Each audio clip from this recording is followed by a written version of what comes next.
Hey everyone, welcome back.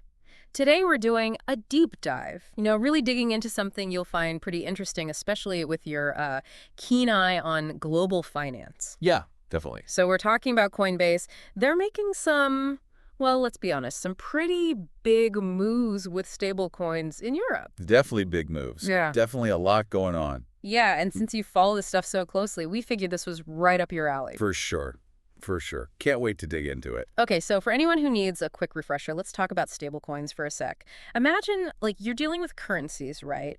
But you also want the ease and speed of digital transactions. Right. Stablecoins, they're sort of like trying to get the best of both worlds. They're digital currencies, but they're designed to be pegged to something stable, something real world like the US dollar. Yeah. It's supposed to be like a little bit of an oasis, Yeah. especially in the sometimes pretty wild world of crypto. It gets crazy. For sure. So anyway, that's the basic idea. But this is where it gets really interesting for someone like you. Yeah. The EU is rolling out these brand new rules. They're calling them MiCA. MiCA. Yeah, it stands for Markets in Crypto Assets. Okay.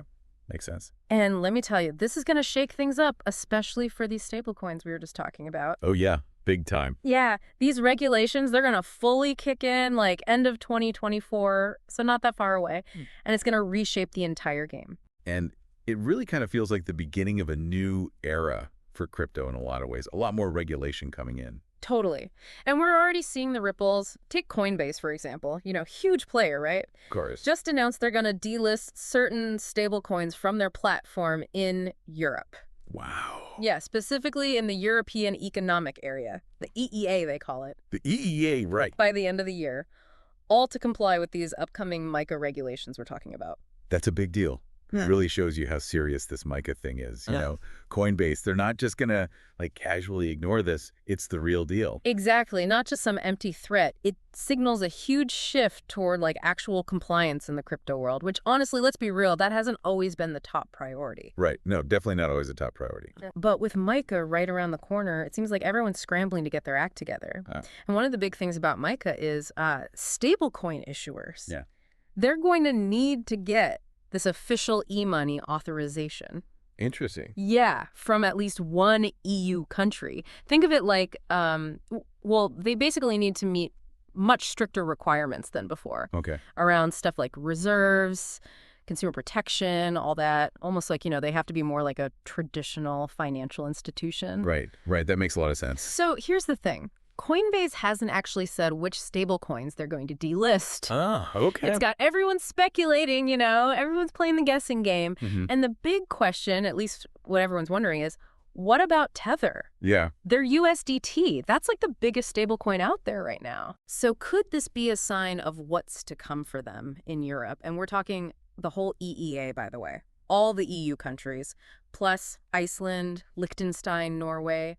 It's a big chunk of the market over there. For sure. Definitely a big chunk. So are they in trouble? Well, nobody knows for sure, but it's definitely a possibility. And here's what's super interesting. Other big exchanges, they're following suit too.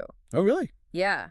Binance, Bitstamp, OKX, all the big names. They're all lining up with these EU rules on stablecoins. It's like everyone sees the writing on the wall and they're like, okay, MiCA's coming. Time to get serious. It's pretty amazing to see how fast things are changing. The whole landscape is different than it was just a couple of years ago. I know. And get this. Tether themselves, they're apparently working on some whole new technology, designed specifically for the European market just to meet these MiCA requirements. Wow. They're really going all in on this. I know. I mean, it really makes you think. It does. Could all of this actually, make the crypto environment more trustworthy, more stable, especially within the EU? Possibly. Yeah. Or will it, stifle some of the innovation that's always been there, that's always been a part of the crypto world? It's a tough question. It really is. Something to think about for sure. A lot to think about. Definitely a lot to think about. All right, everyone, that's it for our deep dive today. See you next time. Catch you later.